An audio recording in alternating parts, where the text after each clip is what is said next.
Hey everyone, Morgan here. So we're going to be talking about the process of solution formation today. And in one of the very first experiments you ever did in Honors Chem last year, we had you just walking from station to station and mixing different chemicals just to observe what happened. And the very first two of them, one was a reaction that got hot and one was one that got cold. And we need to talk about why that happens today when solutions are formed. So let's begin with talking about the physical process of preparing the solute. The solute's going to be a solid for our purposes. Might be ionic. We'll stick pretty much with an ionic one, but there are other possibilities. And since it's a solid, it's packed in pretty tight together. Now what happens is that you put in energy and it puts space between the particles. Now if this is ionic, you're going to have to overcome ionic bonds. Okay? Energy is going to go in. We'll call this process delta H naught number 1, and that value is always going to be positive. This is endothermic. It requires energy to happen. You must overcome the interparticle forces that are here, most likely ionic bonding, maybe some covalent bonding, okay? Maybe it's just something as simple as hydrogen bonding, dipole-dipole forces. You have to overcome an interparticle force that requires energy. So you got to put energy in. Now we also have to prepare the solvent. I'm going to draw more circles. I'm doing them in blue just because it's probably water. And more circles because you have more solvent than you have solute. We'll call this delta H naught, number 2. And again, it's going to be positive because water has hydrogen bonding. And you're having to put spaces between the particles so that you can put other things in there. You need space in here for the water molecules. You need space in here for the solute particles. Both of these will always be endothermic. And actually, it's going to require a bit of energy because hydrogen bonding is not weak. Okay. Now, the formation of the solution itself is when these top two things actually end up coming together.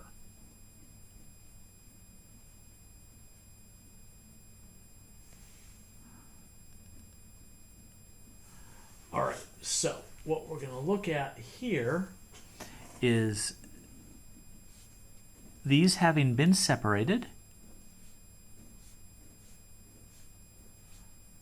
and the others having been separated, they need to come together. 1, 2. Now, this is what we will refer to as delta H naught, number 3.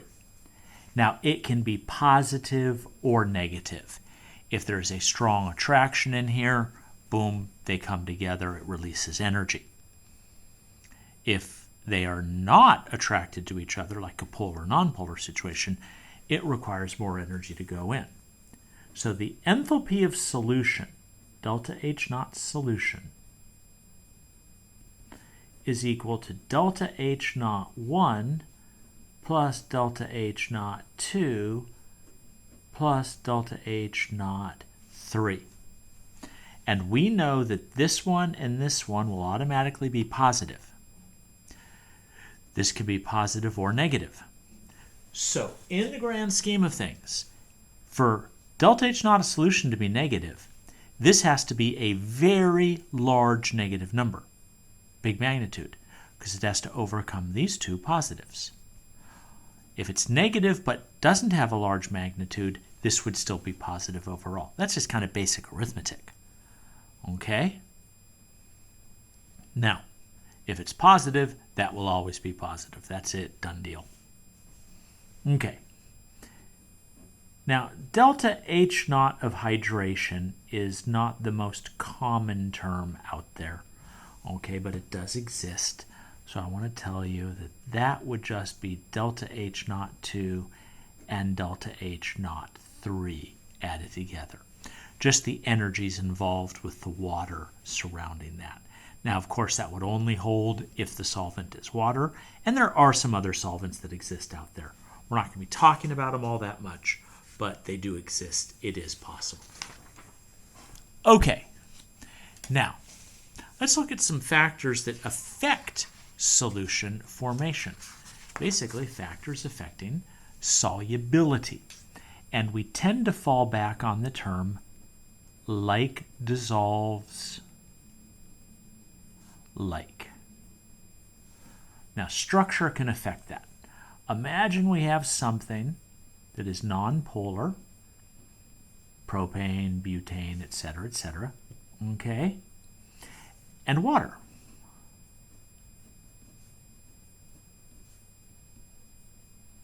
There are no attractive forces between something that's polar and something that's nonpolar. So in fact, they're not going to be terribly soluble together, okay? We might also use the term immiscible. Now, instead, let's imagine that I have an alcohol, which has an OH group coming off of it. Well, there's going to be a lot of attraction between that and the water molecule, okay?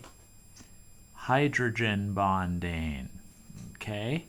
So that means that alcohols are terribly, terribly soluble in each other. Now, in fact, if I take 50 milliliters of ethanol and 50 milliliters of water and add them together, the final grand total is only about 98 milliliters.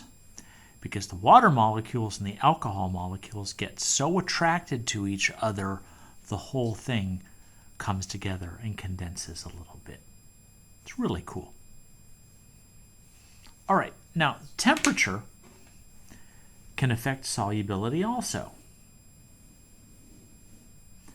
So typically what I do here is talk about grams of solute per 100 grams of solvent, although I might just as easily put the word solubility there and it would look the same. Okay, and here I'm going to plot temperature. Now for most substances, I'd get lines that go up. For some, I might get kind of a funky looking line. But there are one or two rare substances whose solubility decreases with increasing temperature. That's not very common. So I want to tell you that so that you know it could exist, but it's not something that we're very likely going to be talking about. Now this is for solids. I'm trying to dissolve, salt in water. Increase the temperature, and we know more salt's going to dissolve. Same thing with sugar when you're making a cup of tea. Now what if we do this for gases? We'll have the same axes. What we see is actually very predictable. For all gases, each line, representing a different gas, its solubility decreases with increasing temperature. Okay, we see this with soda pop. If you open a Coke and leave it on the counter or leave it out in the backyard, sunny day, it's going to get hot and all the bubbles are going to come out of it. There's two different things going on here. Primarily, this is really the big explanation. You have increased molecular motion inside of the soda itself. The particles are moving around more. They're going to push the gas particles out because they're less dense. Also, what's going on is Charles' law. Increase the temperature, the size of the bubbles are going to get bigger. They're even less dense, and they leave. Okay. Now, the third factor, we should actually do this. Number of structure, number 1, temperature, number 2, pressure, number 3. Pressure has an effect on solubility. The way that Coca-Cola is bottled is they take the empty 2-liter bottles, closed, cap turned on, and in the bottom they stick a needle, which pumps in the syrup and pumps in the water. And then it pumps in carbon dioxide gas and brings it up to a pressure of 5 atmospheres. Okay? Now, once it's gotten up to 5 atmospheres, they pull the needle out and they seal the bottle at the bottom. If you look in the bottom of a bottle, you can actually see where this happens. Okay? And lots of carbon dioxide is dissolved in the liquid. Looking at the top of the bottle, unopened, you see a blank, empty space in the bottle that most people think is actually empty or a vacuum. It's not. It's full of carbon dioxide that's still exerting pressure down on the liquid. When you uncap it, that gas leaves suddenly. And that means more of the gas can come out of solution, and you see the soda bubbling. I'm going to see if I can find some videos for the demo I normally do of this, where I put some Mountain Dew into a Erlenmeyer flask, about 500 milliliter size. It's got a sidearm, so it's open. I rubber stopper it, and I hook up that sidearm to a vacuum, and I take the air out of the flask, and you see it bubble incredibly rapidly. Okay, so soda can go flat, meaning no more bubbles. Henry's law is what describes this. The amount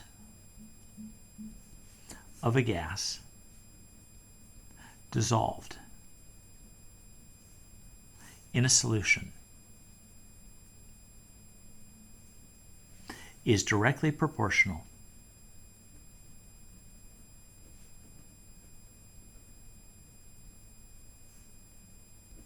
to the pressure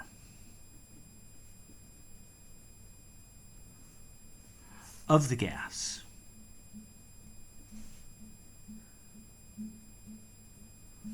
above the solution.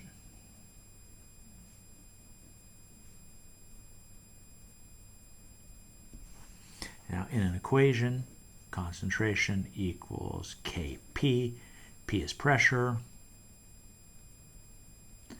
That's molarity. And K is just called the Henry's law constant. And that's different for every gas. Okay, there you go, folks. That's our little bit about solution formation and the different factors that are going to affect the solubility of a solute into a solvent. When we come back next time, we're going to be talking about vapor pressure. Have yourselves a good day. This is Morgan, signing off.